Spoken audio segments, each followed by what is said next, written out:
position. We've been built on a strong foundation, but we leave that foundation. Why is it that we can't stay in position? Why is there so much violence in our streets? We haven't stayed in position. Why are our kids out of control? Haven't stayed in position. Too busy trying to be their parent, too busy trying to be their pal and not their parent. See, when you're trying to be your child's friend, you're not being a parent. You're losing your foundation as a parent when you tell your child, well, I just want them to like me. My mama told me, I don't care if you like me. I don't need no 7-year-old friend. He said, I'm your parent. So that was her way of staying in position. You know, when my father said, do what your mama said, he stayed in his position as her protector and provided her a beam of support. It wasn't like, well, forget what your mama said, I'll let you go. See, that's disrupting the foundation of the marriage. Right. So if the kids see the mom and daddy going back and forth, they're going to play one against the other based on what they want. Yeah. So what I'm saying is we haven't stayed in position. So we can't be fearful. That is the number one tool that the devil uses to destroy us. It's not anger. It's not jealousy. It's not violence. It's not ignorance. It's fear. Fear is what makes us sin. Fear is what makes us feel unable.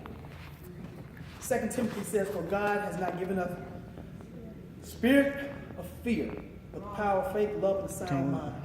That's a powerful statement. So everybody's out here talking tough, but they are scared on the inside. See, when you have fear, you talk tough. See, people who talk tough, those are the people who are the most afraid. Because I need you to understand, I ain't scared of you, but I really am. So I'm going to talk tough. So you can think I'm tough, but really I'm afraid. Fear destroys you. Fear eradicates the foundation. Fear employs the devil. Fear will hire the devil to do whatever it is that you don't want him to do. I hope my child will get shot. You just employ the devil. See, people don't understand it. When you walk around with a t-shirt that says, am I next? Well, I guess Satan will come in here and say, I guess you are. When I've been taught, and I tell people all the time, when you hear somebody get shot in your community, you got to say 6 words. God bless them, not my child. You have to speak the outcome. Regardless of what you see, you got to say what you want. We heard Miss Johnson's child got shot. We're going to pray for Miss Johnson, but that ain't going to be, that's not going to be my child. You got to speak that. See, because when you speak that, it removes the fear. It removes the fear. Fear is unconsciously praying for what you don't want. Do you understand that? When you fear something, you're basically praying for what you don't want. When you go in this class and say, I hope I don't get an F, it's on its way. It's on its way. Fear empowers the devil's destruction. Fear is contagious. People want you to be scared because fear needs an army. The one thing fear loves the most is a couple of more people who are just as scared as they are. And it's like, I'm scared, you scared? Yeah, I'm scared too. Did you hear what's on TV? Yeah, I did. Well, let's just all be scared. Now you got a community full of cowards. But you're supposed to be the pillar of this community? You got to stand on your faith. See, faith already. See, my thing is fear and faith are like oil and water. They can't occupy the same space at the same time. You got to join one or two teams. You don't be team fear or team faith. You can't say, I got faith in the Lord, but oh, I'm afraid. No, it doesn't work like that. You got to do one of the two. So you have to have faith to eradicate your fear. Luke 10:19 says, behold, I give you power to tread upon serpents and scorpions and all over the power of the enemy, and nothing shall by any means hurt you. When God tells you don't worry about it, it's a done deal. It's a done deal. But you got to invoke the faith. Despite what you see, you got to say what you want. And that's our problem. We let everything dictate what we say. God doesn't move by what you see. He moves by what you say. Life and death are in the power of the tongue, not in the power of the eyes. So regardless of what you see, what are you saying to get God on your side? Because you know the devil moves in the same way. The devil will move on what you say. Girl, they coming. Let's go. But when you say, not here in the name of Jesus, the blood of Jesus is all over your face, not repeat anything you say, that is what's going to happen. That's the outcome you're going to have. So you got have to rebuke some stuff. That's right. You got to rebuke some stuff. So that fear turns into being faithless. We don't have any faith. Colossians 7:8 says, rooted and built upon in him, establishing faith as ye have been taught, abounding therein thanksgiving. Beware lest any man spoil you through philosophy and vain deceit, and the tradition of men after the rudiments of the world. See, this is what you need to understand. Fear is worldly. Faith is God. Right. You can't be clear-minded. You got to be kingdom-minded. Right. See, kingdom-minded folks don't dwell in fear. They dwell in faith. And they're surrounded by a bunch of people every day that tell them, bro, you need to be faith. You need to be scared. This is coming. But when you kingdom-minded, you have your mind on the king and his promises to what you have in your life. But you can't have kingdom mindset when you're letting the world influence your faith. So when you don't have faith and you are fearful, now comes the foul mouth.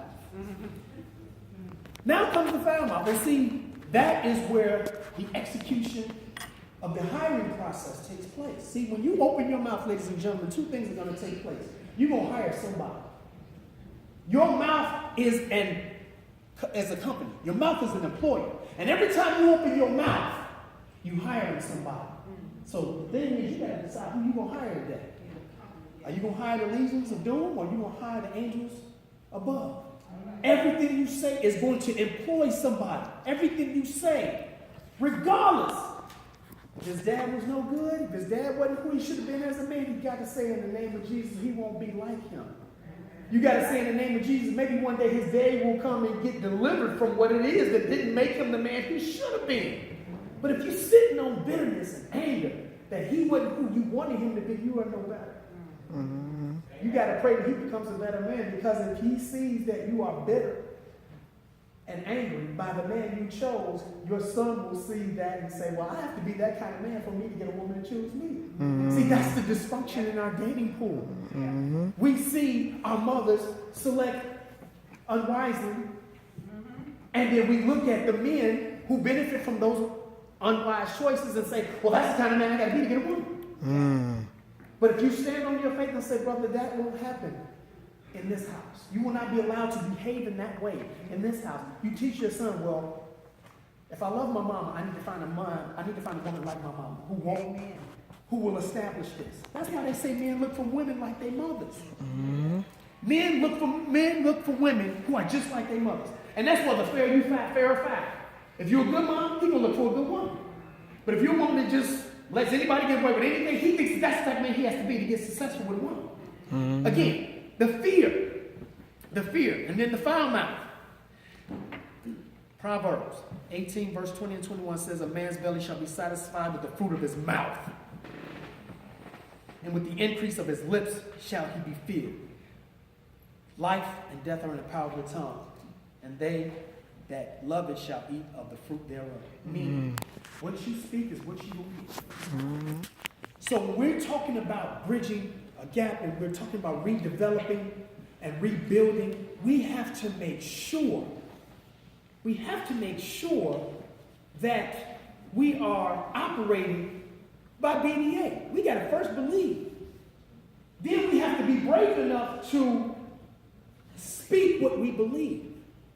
And that's the problem with fear and faith. Having faith will make folks look at you crazy. I upset people in my job every day because they come at me with this bad news and I hit them back with good news. Did you hear about the girl who got shot at 17? No, I heard about the girl who graduated from Spelman at 16.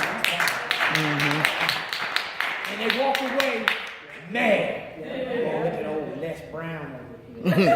I said, exactly. Thank you for speaking that on my life, because that's what I'm planning on going. I'm trying to get Les Brown level. So thank you for speaking that. But see, the thing about it is they get upset when I don't co-sign their misery. You are surrounded by people in your community, in your family, and we're going to talk about that in a minute. Everywhere you go, who will want you to co-sign the misery? I'm miserable, and I need you to co-sign.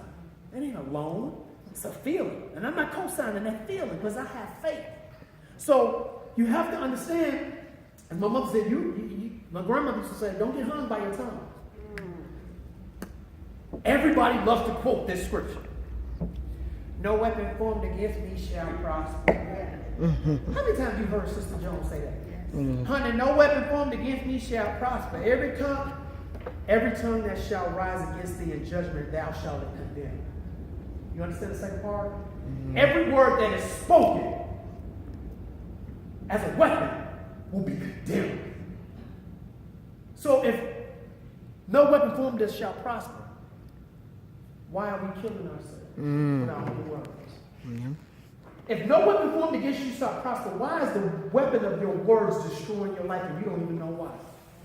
People don't understand why they can't get to where they need to be in life, but they constantly speak against their own destiny. They constantly speak against their own blessings. Don't block my blessings. I don't mean to, sweetie. You're doing it yourself. You're doing it yourself with your words. Every time you complain and just get bitter and angry, you're blocking your own blessings through the words that you speak. So you have to understand that. So again, belief is affected by being faithless. Decreeing is affected by being foul-mouthed. And the action is affected by being fearful. So you have to understand, when we bridge the gaps, young people in this community are watching the way we operate. You may think folks look at church folk and criticize them, but they're looking for them and looking at them for instruction. Those church folk over there, let's watch how they act. As a member of this church, you are watched on a daily basis by people you don't even know. But I heard they over there at the good church, and good shepherd. Let's see how they act. Let's see how they carry themselves. And that's exactly what they want, because they want to be able to say, "Ha! I told you." They ain't no better than us. And see, here's the difference between church folk and worldly folk. We're not better people. We just make better decisions. People tell me all the time, "Well, you think you're better than me?" No, but I make better decisions. And my decisions are based on God. My decisions are based on faith and not fear. So I'm no better than you as a person, but I guarantee you my decisions are. That's what gets us to our destiny. That's what gets this church to be rebuilt in the way that it can move into the next 20, 30, 40, 50 years. Mo and Titus, you all are doing an awesome job. But you have to maintain the BDA. You got to continue to believe what you do. You got to continue to decree what you believe. You got to continue to act on what you say and believe. And again, young people are watching you. Young people are watching what you all do. And that will give them the voice to either say, "I want to be a part of that," or "No, thank you." Connection to the younger generation is a must. This church needs to bridge a gap between the younger generation and the newer generation. And the best way to get young people into the church is to get young people into the church. Y'all understand what I'm saying? Yeah. I know it sounds crazy, but listen to me. The best way to get young people into the church is to get young people into the church. So when you have people at school who look good, popular, everybody likes them, and they're like, "Look, my church is having this."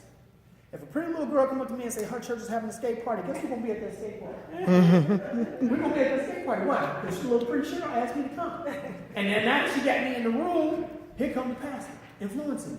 Now I'm a different type of person. So in order to get that energy, that vibrance, you need to recruit. You need to get your young people in here. And young people bring a different energy and a vitality to the church. New developments. Understand this. You all have been successful on what you've done in the past. But you have to understand that further success is determined by the age and the timing and the chimes of the changes in time. Yes. You know, no more rotary phones to get young people in church. You got to text them. You Yep. got to DM them. You got to Yeah. doors. People don't answer doors no more. See, in the 70s, you knock on the door. Tell your boy to come to Sunday school. Can't do that now. You have to literally text them. Yep. Make a commercial, put it on Instagram, do something that speaks their language in the form and medium that they need. You can't say, "Well, we've been calling folk on the phone for the past 35 years, and that's the way we're going to do it." You won't advance. No, you won't. Advance.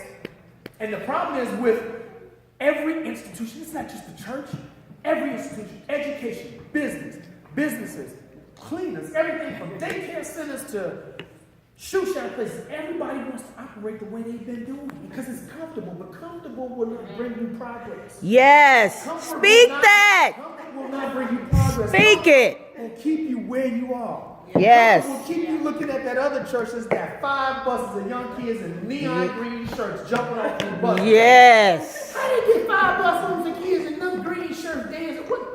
They're doing something different over there to connect to these kids. Yep. You have to be able to embrace what's new and be happy about it. Yes. Don't be intimidated by change. Yes. Don't be intimidated by change, because when you're not intimidated by change, you are showing people that God moves in any kind of medium. Yes. You know, what church folk don't do. No. God sends emails. God will text you. God will hit you DM. God will give you a download. You got to speak the language, because that's what God does. This church wasn't the way it is now because of how things were back in the 30s. Something had to change over that time. And Yes. People in 1950 to continue to be here in 1970 and 90, we got to do something different. Amen. So you got to bridge that gap. New developments won't come by old ways. They won't.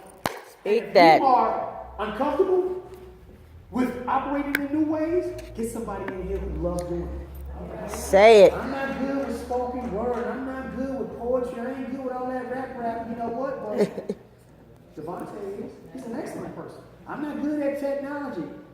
He got 5 kids who are IT specialists at their school. Why are they not here helping you out? So if you're not comfortable with taking that burden on yourself, you bring somebody in. I do workshops and stuff for my students, and when it's an area that I know I'm not that strong in, I'll bring them in here. You know, come on in here and tell these kids about HBCU. I didn't go to an HBCU for 4 years. I didn't graduate from an HBCU, but I know somebody who did. They need to come on in here and talk to these kids about the Black college experience. See, you can't be afraid to pass the baton on to somebody when it comes That's to right. That's right. You got to outsource. That's right. You got to, even if it means bringing in somebody who don't necessarily belong to this church, but they've got some knowledge that is going to help you place. Speak it. Speak it. Get them in here. So Speak it. I'm just saying, my last point is, can I step down for a minute? You may.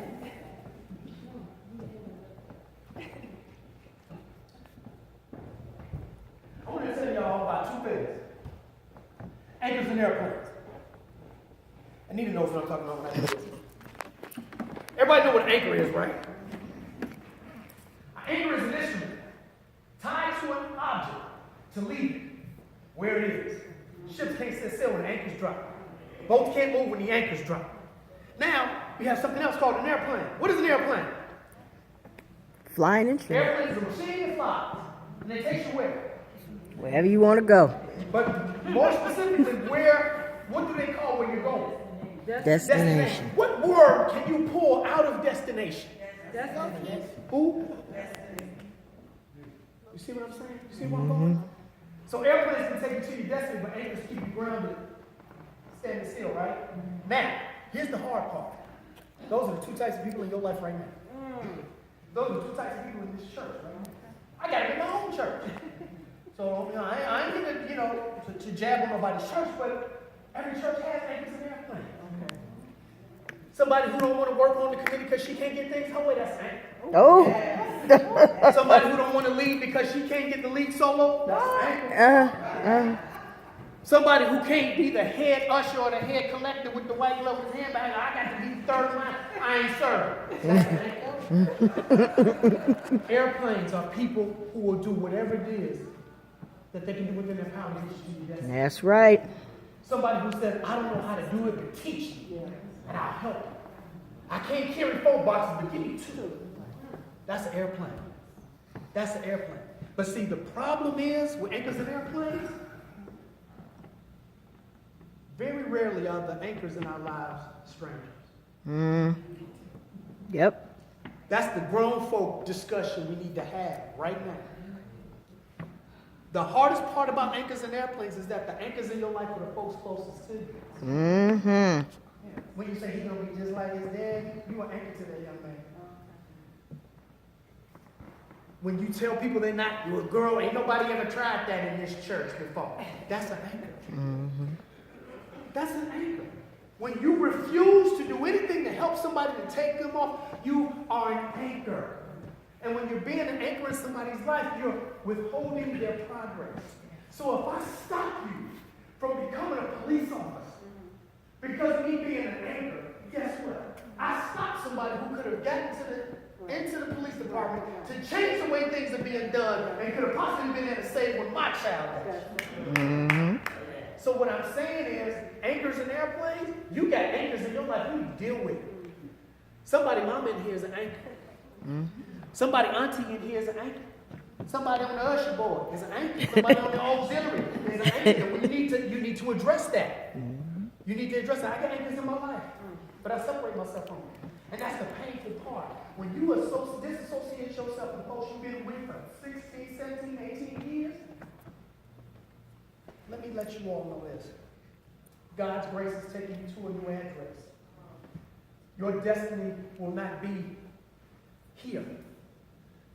The work of this church is going to extend to the four corners of the earth, which means that your address is about to change.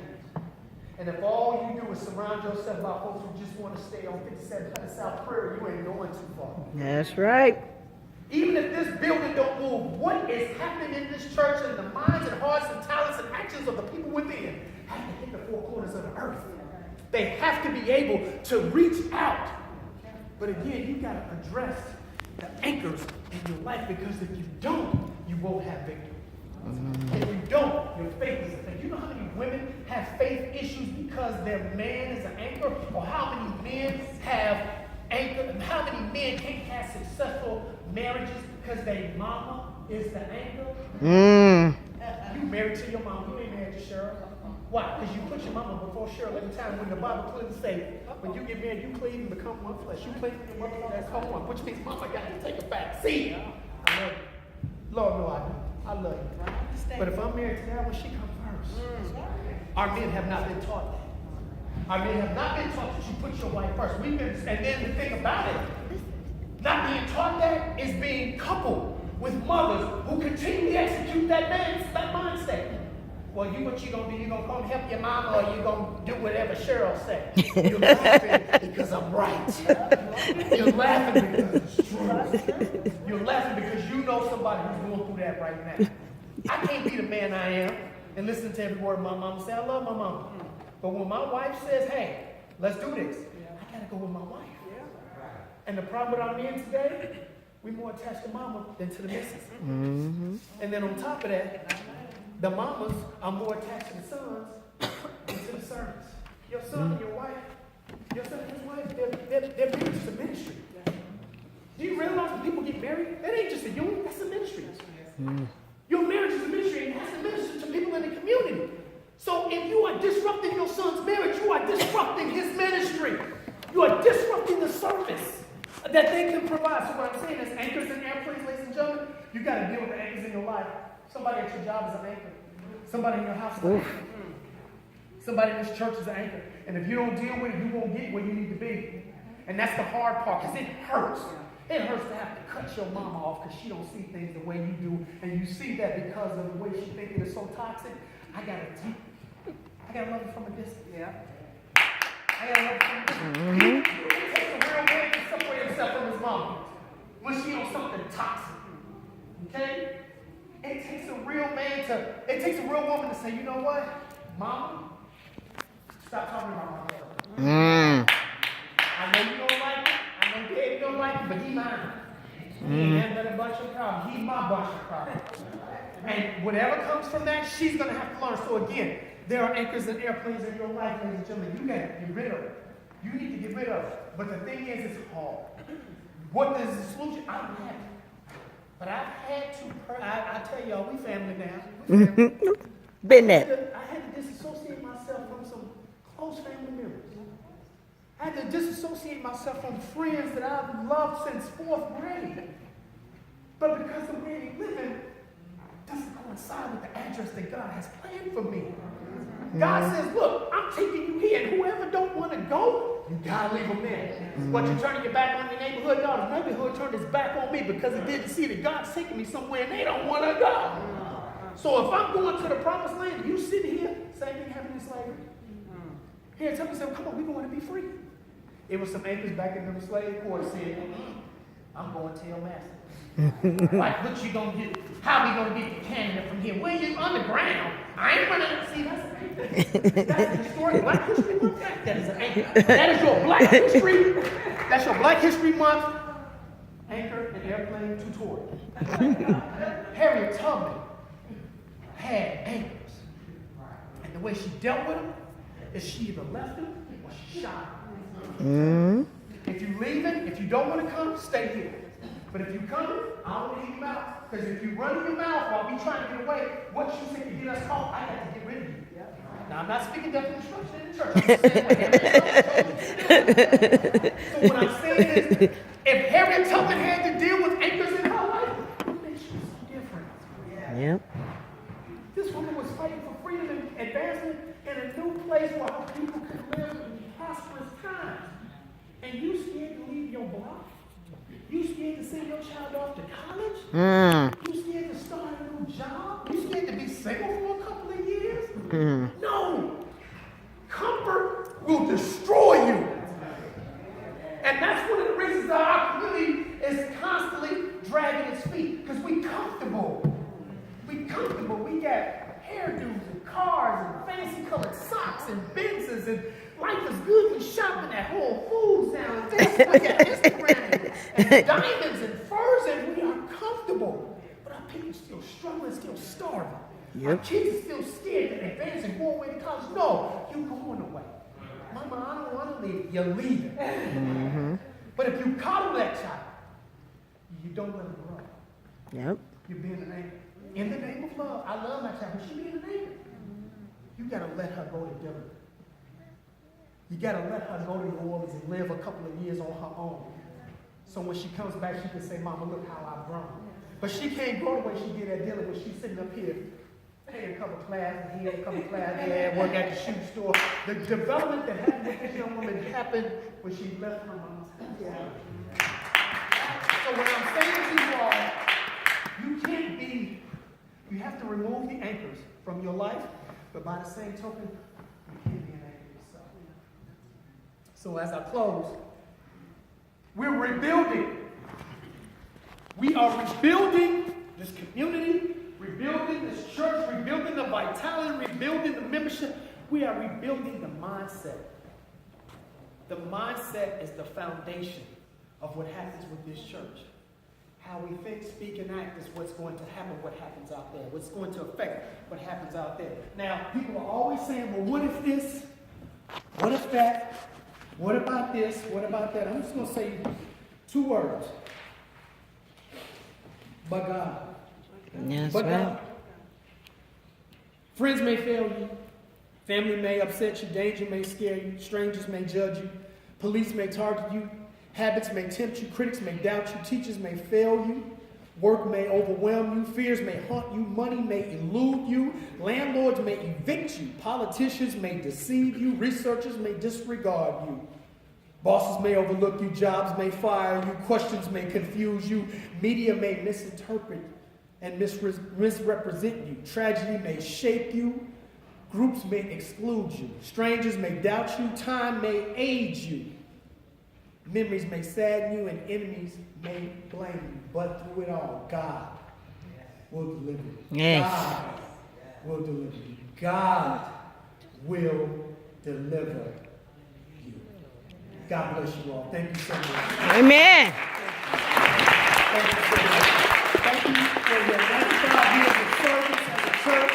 Volunteers, thank you for your 55 years of service as a beautiful organization to the economy.